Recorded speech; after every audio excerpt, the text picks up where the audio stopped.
discuss on motion which is related with class 9th। Motion के बारे में आप सभी ठीक तरीका से जानते होंगे। फिजिक्स के लैंग्वेज में एक जगह से दूसरी जगह चले जाना विथ रेस्पेक्ट टू टाइम, यह मोशन कहलाता है। मोशन का जस्ट अपोजिट होता है रेस्ट। यदि हम मोशन को डिफाइन करेंगे, कोई भी ऑब्जेक्ट, कोई भी बॉडी का पोजीशन का चेंज होना from one place to another place with respect to time is called motion. तो हम कैसे लिखेंगे? Change of position, change of position of a body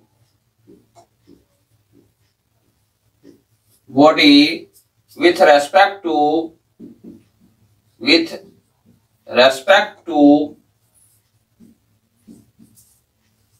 time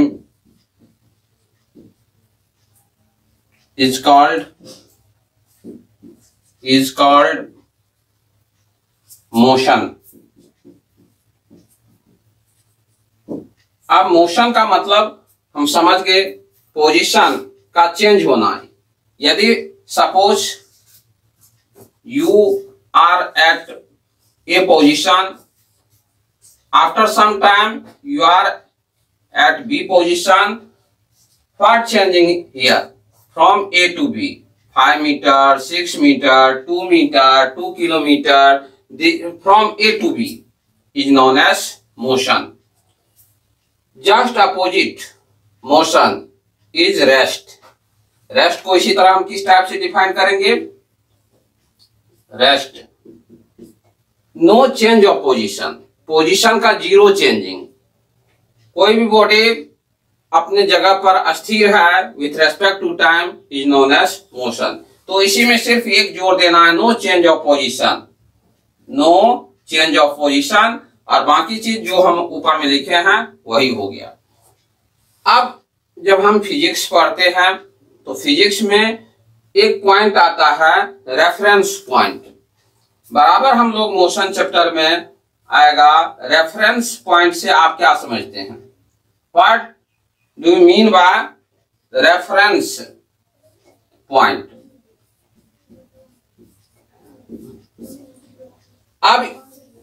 अब हम डेली रूटीन लाइफ में हम किसी से पूछते हैं पूर्णिया कितना दूर है, पटना कितना दूर है, तो डायरेक्ट हम बोलते हैं 50 किलोमीटर है, 100 किलोमीटर है, 300 किलोमीटर है।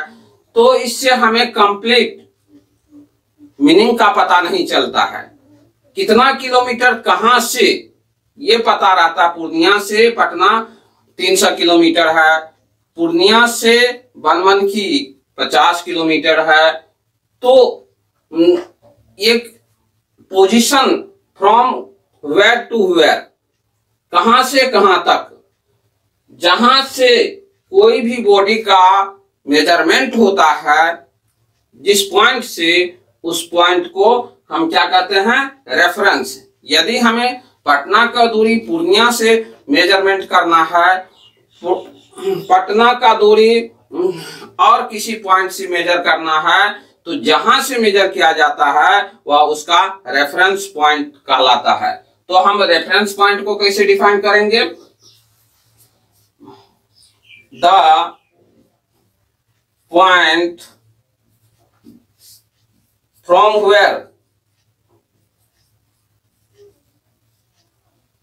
Where any position is measured, any position is measured is known as its reference point, its reference point।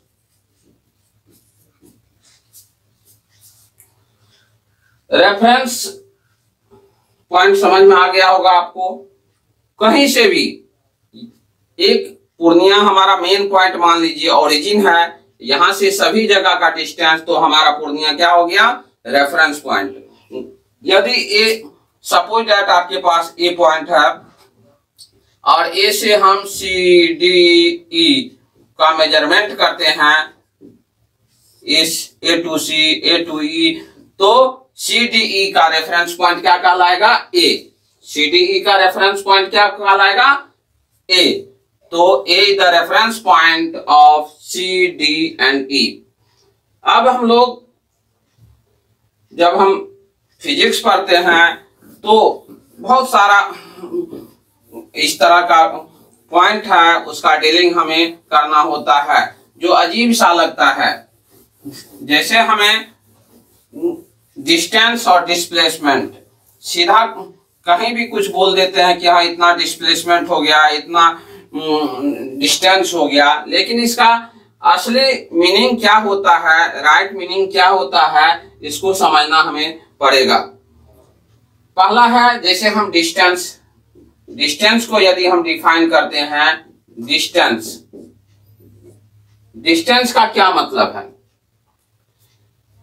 Total. यदि आप थोड़ी देर के लिए समझ लीजिए, यदि आप ए पोजीशन पर हैं और कुछ देर के बाद बी पर हो गए, फिर सी पर हो गए, फिर डी पर चले गए,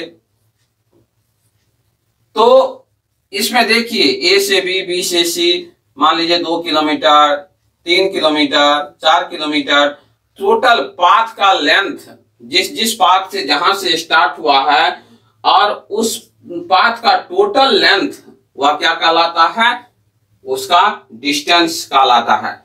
तो डिस्टेंस को यदि हमको डिफाइन करना हो तो कैसे डिफाइन करेंगे, the total length of a path, total length of a path on which body moves, on which body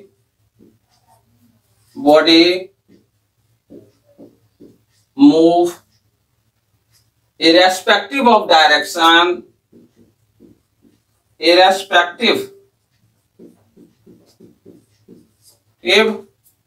of direction with respect to time, respect to time is called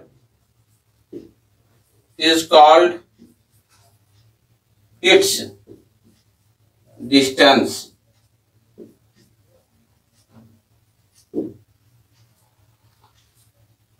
total length of the path, जिस path पर कोई भी body move कर रहा है, मान लीजिए कोई भी चीज है, ए से बी पर मूव किया, बी से सी पर, सी से डी पर मूव कर गया, तो टोटल डिस्टेंस कितना कवर किया, 2 से 3। इरेस्पेक्टिव ऑफ डायरेक्शन का मतलब क्या, इसका कोई डायरेक्शन थी, जिधर जिधर ऑब्जेक्ट जा रहा है, जिस डायरेक्शन में जा रहा है, कोई आप देखिए नॉर्थ टू साउथ जा रहा है, साउथ टू नॉर्थ जा रहा है, इस टाइप से बॉडी का मूवमेंट हो रहा है। इरेस्पेक्टिव डायरेक्शन का कोई ठिकाना नहीं है और टाइम भी इसके अकॉर्डिंगली चल रहा है। तो इसमें टाइम आया, डायरेक्शन आया और बॉडी का पोजीशन का चेंज होना हुआ। तो the total length of a body of a path on which body move, जिस पाथ पर बॉडी मूव कर रहा है उस पाथ का total length irrespective of direction, जिस डायरेक्शन में बॉडी मूव कर रहा है टाइम के साथ, तो इसी को क्या कहेंगे, डिस्टेंस कहेंगे। अब डिस्टेंस के बाद आ जाता है डिस्प्लेसमेंट। डिस्प्लेसमेंट का क्या मतलब है, डिस्प्लेसमेंट का क्या मतलब,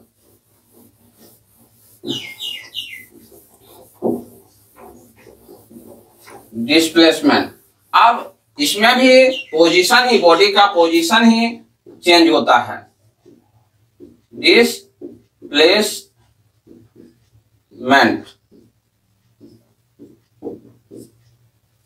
तो यदि बॉडी ए से टू बी चेंज किया पोजीशन, फिर बी टू सी चेंज किया, तो ए से लास्ट हमारा इनिशियल पॉइंट क्या है, ए है, और लास्ट पॉइंट हमारा क्या हुआ, सी हुआ, ए से बी टू। तो कहने का मतलब है initial to final position minimum distance, initial और फाइनल पोजीशन का मिनिमम डिस्टेंस क्या कहलाता है, डिस्प्लेसमेंट कहलाता है। आप डायरेक्ट इसको ज्वाइंट कर दीजिए, ए टू सी क्या हो गया, यहां डिस्प्लेसमेंट। यही यदि इसमें पूछ देता डिस्टेंस क्या हुआ, A B plus B C, या डिस्टेंस हुआ। तो इसको हम कैसे डिफाइन करेंगे, minimum distance between final position and initial position is known as displacement. Minimum distance, इसको दूसरे टाइप से भी हम डिफाइन करते हैं, shortest distance between two points, shortest distance between two point is known as displacement.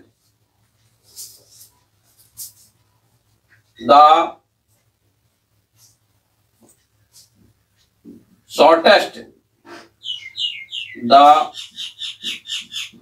shortest distance between two points, two points का यहां मतलब हम यहां डील कर देते हैं इनिशियल और फाइनल,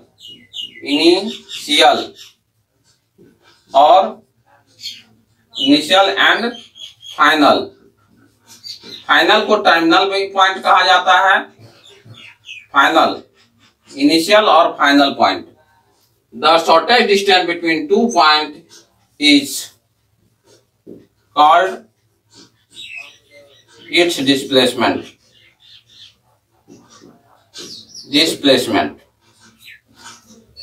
अब जब हम फिजिक्स पढ़ते हैं तो फिजिक्स में दो फिजिकल क्वांटिटीज होते हैं जिसका हम लोग यहां जिक्र करेंगे।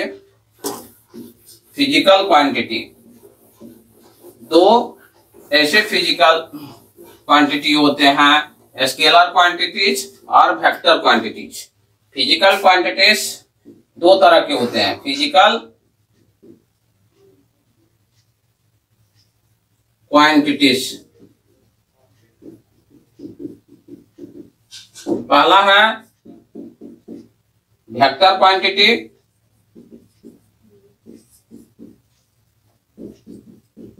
और दूसरा है स्केलर क्वांटिटी।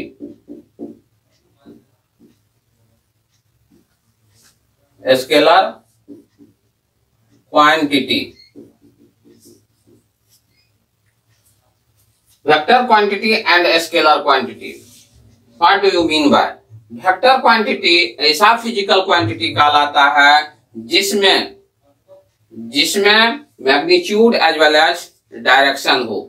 जैसे हम कहते हैं कि 2 किलोमीटर वह मूव किया in the direction, in the north direction.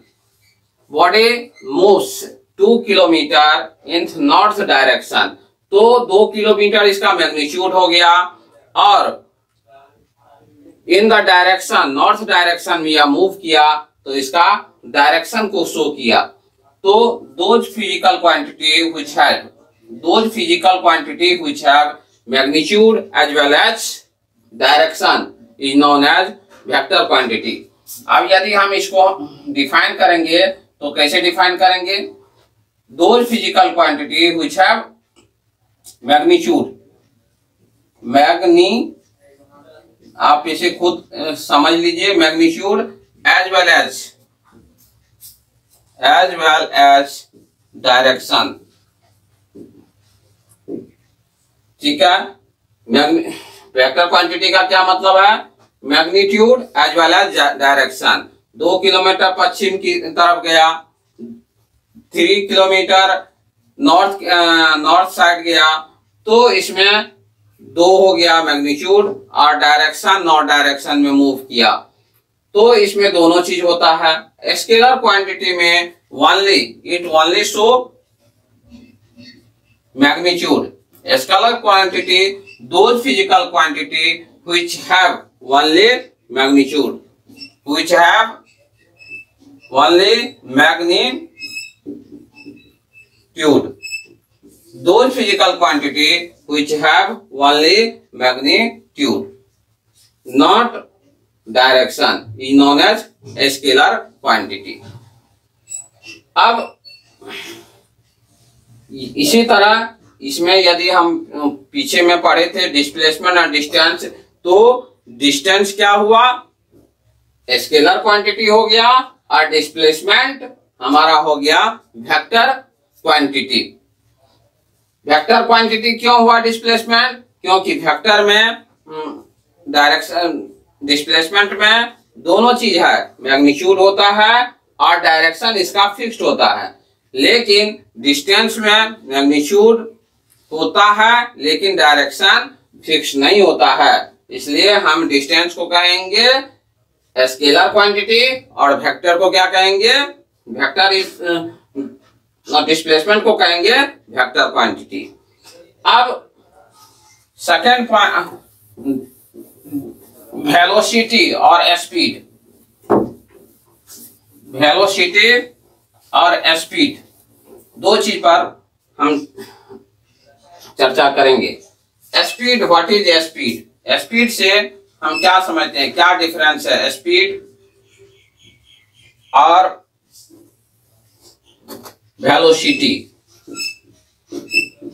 दोनों में क्या डिफरेंस है। स्पीड का मतलब है कोई भी बॉडी एक सेकंड में जितना जितना चेंज करता है, जितना डिस्टेंस कवर करता है, वह उसका क्या कहलाता है, स्पीड कहलाता है।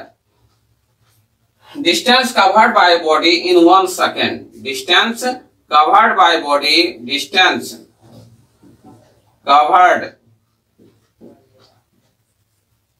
by a body in 1 second is its speed। अब इसका दूसरा पॉइंट क्या होगा, डिस्टेंस इक्वल टू क्या होता है, distance equal to displacement, speed equal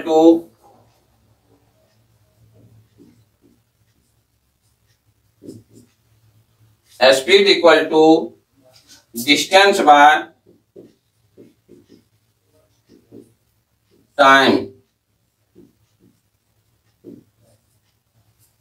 distance by time, distance cover by body in 1 second, 1 second में बॉडी जितना दूरी तय करता है वह उसका स्पीड कहलाता है। Speed equal to distance by time.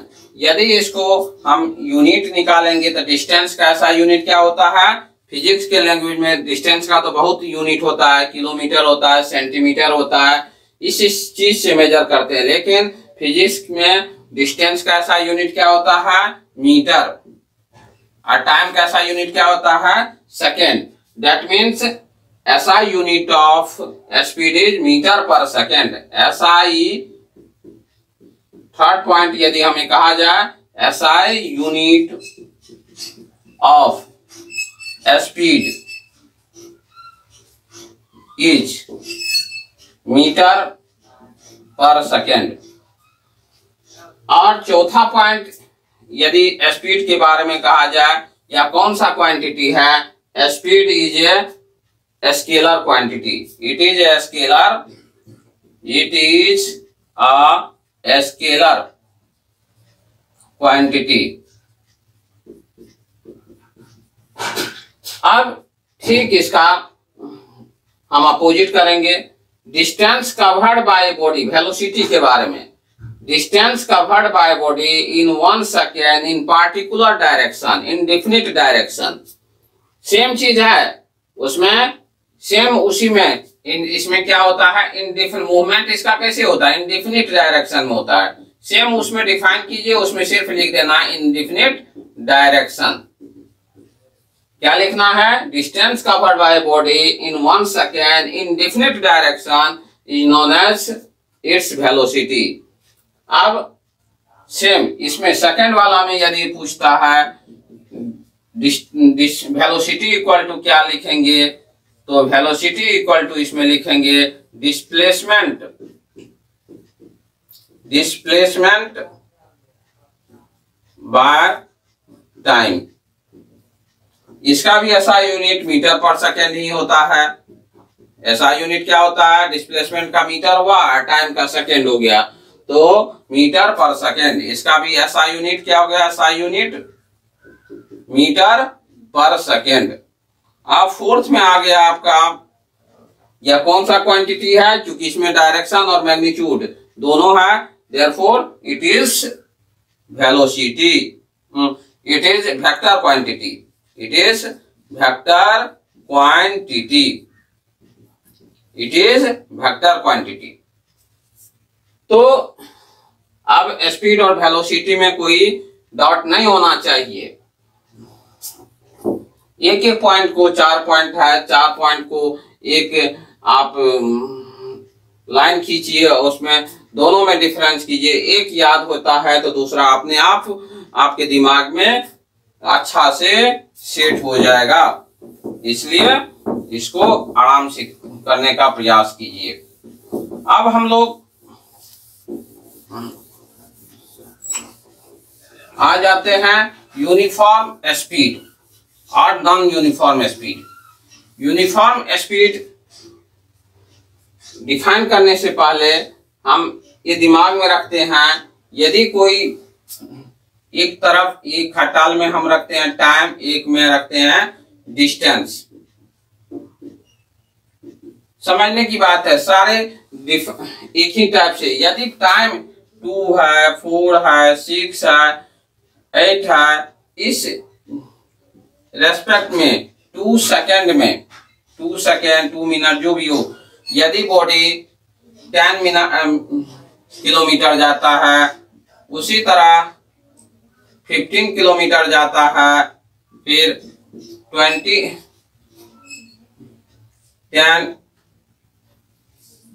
20 30 40 इस टाइप से मूवमेंट हो रहा है 2 सेकेंड, इतना मीटर। तो यहां देखिए टाइम का इंटरवल भी 2 है, दो इंटरवल सेम है, और इधर डिस्टेंस का भी इंटरवल सेम है, 10 का इंटरवल है, 10 इंटरवल है। तो हम यदि हम डिफाइन करते हैं डिस्टेंस कवर्ड बाय, यहां 2 चीज हमको डिफाइन करना है, यूनिफॉर्म स्पीड, यूनिफॉर्म स्पीड, और दूसरा है नॉन यूनिफॉर्म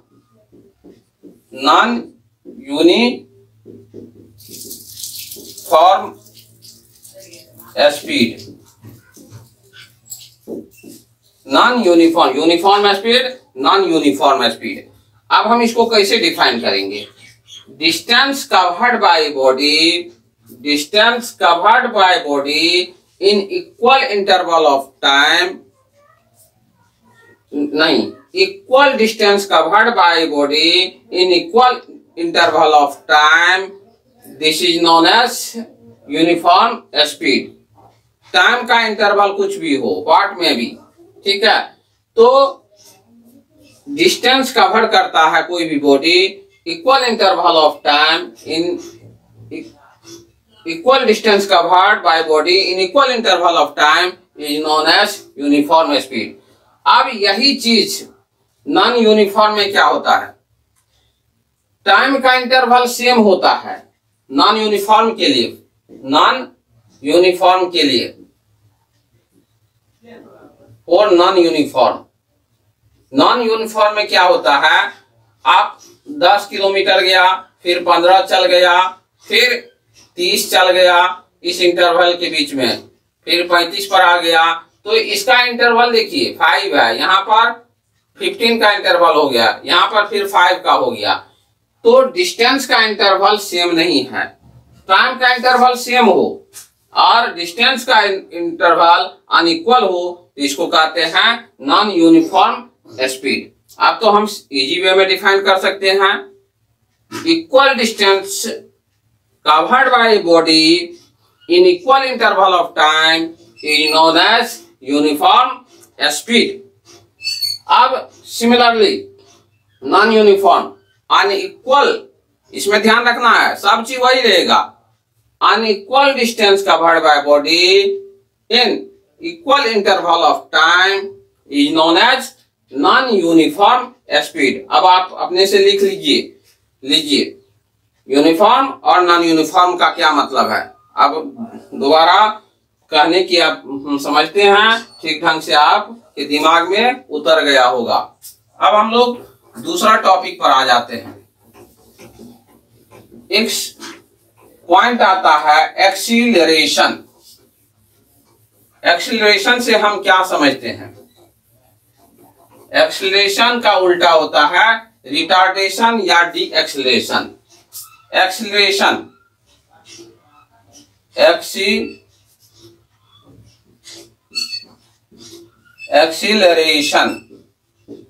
एक्सीलरेशन और इसी का अपोजिट कहते हैं रिटार्डेशन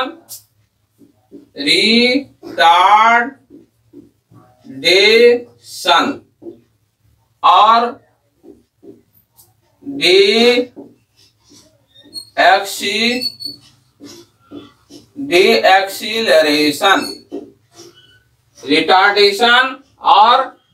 डीएक्सीलरेशन।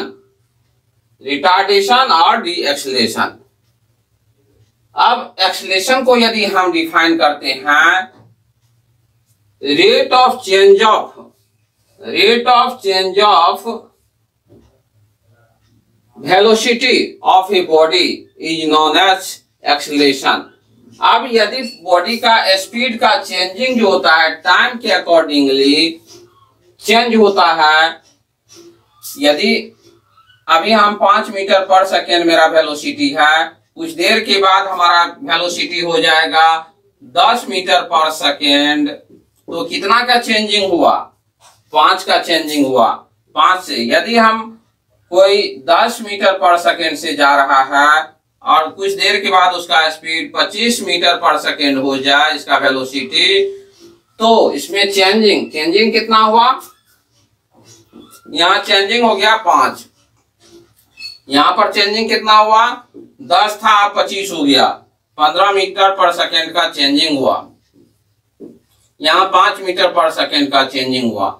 अब यहाँ पर एक शब्द आ जाता है rate of change of velocity. Rate, जब रेट लगता है तो वह टाइम के अकॉर्डिंगली चलता है। तो यह चेंजिंग कितना सेकेंड में हुआ, 1 सेकेंड में जितना चेंजिंग होता है वही उसका क्या कहलाता है, एक्सीलरेशन। यदि यह 30 सेकेंड में है चेंजिंग, तो 1 सेकेंड में, यदि यह चेंजिंग मान लीजिए 2 सेकेंड में है, तो 1 सेकेंड में इसका क्या हो जाएगा 5/2। ये चेंजिंग मान लीजिए, ये चेंजिंग कितना हुआ है 5 मीटर पर सेकेंड, तो 5 मीटर पर सेकेंड कितना सेकेंड में हुआ changing, 1 minute, 2 minute, 2 second, 3 second, 4 second, किस टाइम में यह चेंजिंग हुआ है। अब 10 मीटर पर सेकेंड है इसका और ये 25 मीटर हो गया, तो इसका चेंजिंग कितना हुआ 15 मीटर। तो इसमें ये चेंजिंग होने में टाइम भी लगा होगा, तो कितना टाइम लगा है, तो टाइम के अकॉर्डिंगली यदि 1 सेकेंड में, ये मान लीजिए 5 मिनट में हुआ है, तो उसी हिसाब से हम 1 सेकेंड का निकाल लेंगे, तो वही क्या कहलाता है, उसी को कहते हैं एक्सीलरेशन। तो हम एक्सीलरेशन को कैसे डिफाइन करेंगे, rate of change of, rate का मतलब यहाँ पर टाइम के अकॉर्डिंगली 1 सेकेंड में, कोई भी चीज हो उसको टाइम से डिवाइड कीजिए तो वह रेट कहलाता है। तो rate of change of velocity with respect to time, rate of change of velocity in velocity is known as rate acceleration. Acceleration को हम कैसे डिफाइन करेंगे? Rate of change of velocity, change of velocity is known as acceleration। Acceleration. अब यदि हम acceleration को प्राय ए से डिनोट करते हैं, एक्सीलरेशन को कौन सी से डिनोट करते हैं? ए से। अब कितना चेंजिंग हुआ है? ए इक्वल टू, मान लीजिए यह पहले इनिशियल वेलोसिटी यू है और कुछ देर के बाद भी हो जाता है। मान लीजिए इनिशियल वेलोसिटी u है और फाइनल वेलोसिटी कुछ देर के बाद, जनरल हम बता रहे हैं, वो तो हम बता ही दिए हैं ये ऊपर में कि यह न्यूमेरिकली हम बताए हैं। जनरल हम वैल्यू जब बताते हैं ये भी है, तो कितना चेंज हुआ है? फाइनल में से इनिशियल को माइनस कर दीजिए तो v माइनस यू चेंजिंग हुआ है। चेंज कितना हुआ? v में से u को माइनस कर दीजिए। इसी तरह यहाँ पर देखिए 5 मीटर पर सेकेंड था, यहाँ 10 मीटर हो गया, यहाँ 10 मीटर था 25, तो फाइनल में से इनिशियल को माइनस कीजिए, ये हमारा v हो गया और ये हमारा u हो गया। तो 10 में से 5 को माइनस कर दीजिएगा तो वह चेंजिंग हो गया और उसको टाइम से डिवाइड कीजिए तो वह रेट हो जाता है। तो क्या हो गया? v minus you upon T. तो 1 सेकेंड का t सेकेंड में v माइनस यू चेंज होता है, तो 1 सेकेंड का निकालेंगे तो यूनिटरी मेथड से, एक बचपन से पढ़ते आए हैं, t सेकेंड में इतना किलोमीटर, तो 1 सेकेंड में तो डिवाइड कर देते हैं। तो यह हो गया हमारा रेट ऑफ चेंज। अब है रिटार्डेशन। रिटार्डेशन का मतलब हो गया negative rate of change of velocity, इसका उल्टा, इसका अपोजिट को कहते हैं रिटार्डेशन। अब इसको आप लिख सकते हैं रिटार्डेशन का negative rate of change of velocity is known as retardation. यदि रिजल्ट निगेटिव में आता है, यदि 10 मीटर पर सेकेंड से कोई चला है ऑब्जेक्ट और उसका स्पीड हो जाता है 5 मीटर पर सेकेंड, तो 5 में से 10 को कीजिएगा तो रिजल्ट क्या आएगा? निगेटिव हो जाता है। यदि हम किसी भी चीज को हम